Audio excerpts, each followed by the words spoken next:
Hey guys, welcome to another Flashback review, and this I'm going to continue the holiday trend with another movie I saw. This one was in 1989. It was the premiere of a movie theater, which is no longer in existence, unfortunately. The Cineplex Odeon Metropolitan Theater, where I saw this film, and the film I'm going to be talking about is Prancer. Here's the gist of this movie. It was about a girl who befriended a reindeer which she believed to be one of Santa's reindeers,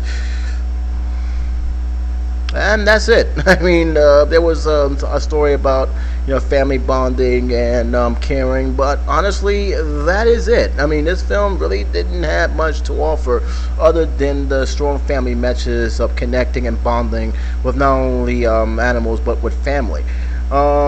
This is probably going to be one of the shortest videos I had, but I felt it needed to bring this up because this was actually one of the first true holiday films I actually saw in the big screen in the 80s. I've seen a lot of holiday films, but they were all pretty much on television. It was all on cable. I really didn't start really going into the films until 1989. That was my big movie hunting experience, because I went to almost every screening in the 1989. It's all the way up to 1994, at least until when the movies didn't got too expensive.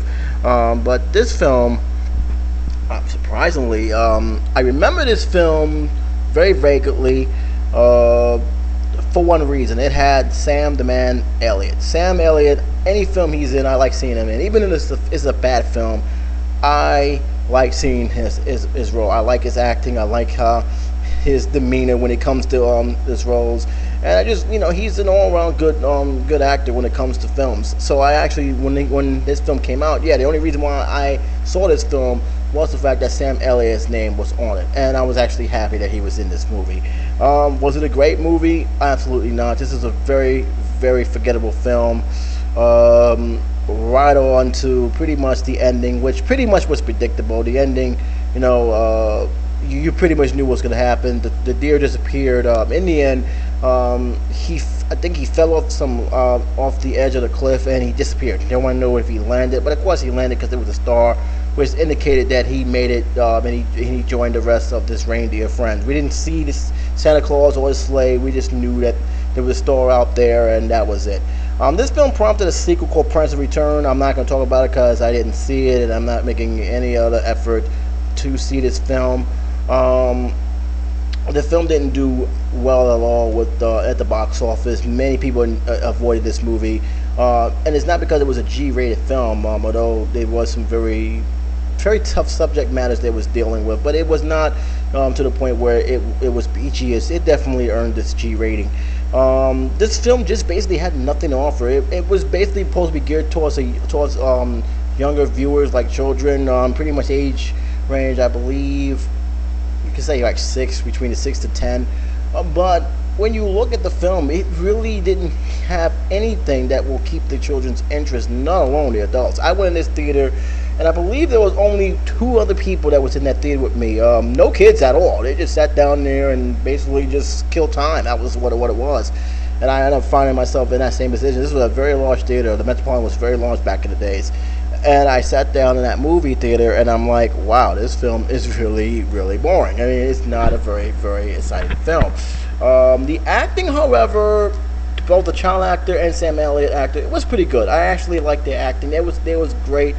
I had no complaints about it. But overall, this film really didn't have anything. It really felt very flat.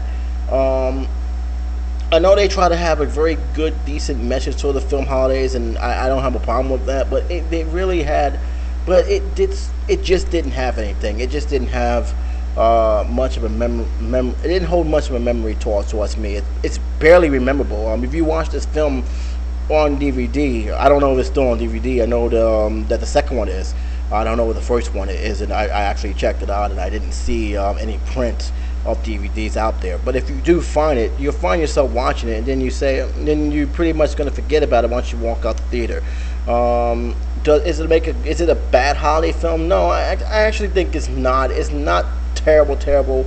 I've seen worse holiday movies than this, but it's something that you're not going to remember once you leave the theater. It's not gonna have any holding power. It has a pretty much a Lifetime movie channel feel to it. It doesn't have a movie theater feel to it, and that's where the film really does hurt in the long run. Acting wise, it was good. I thought the setting was very fairly decent, and that's pretty much it. I mean, the acting and that, but the storyline just was, it was uninteresting, and the pacing was just long and boring. And so with that, this film to me gets like pretty much a half a star. It's not a good film. If you want to watch it, my suggestion is watch it during the holidays. Watch it as one of those films that you want to have a good message, because the message is good. I'm not going to say the message is terrible. There's a good message behind this movie, and I think that's if any importance of this film I can tell you is that you're not going to be disappointed of what the theme of the movie is. It's definitely have a good message behind it. It's just you have to be willing to be patient with this movie, because it is long and it is going to drag, and you really had to hope your kids stay interested in a film like that. So that's my review on Prancer. Until next time, it's J77 signing off.